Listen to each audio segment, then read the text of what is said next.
Hey everybody, I made a new project and I wanted to put this one on YouTube so you guys can see. Look how clean this is.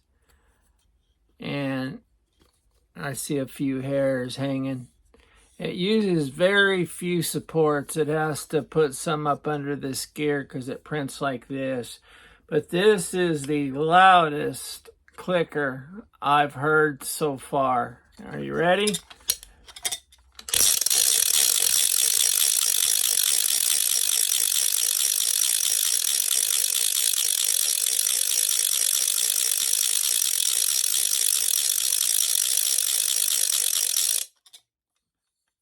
See how it works? You can spin it this way, and it makes a little click, but not a loud one. But it's still fun. But boy, you spin it that other way, and yeah, I haven't cleaned it up good yet, but it prints beautiful. It takes a little while for supports to come right off. So I'm gonna list this, and I'm gonna put this video in.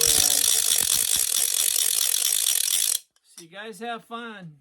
Take care.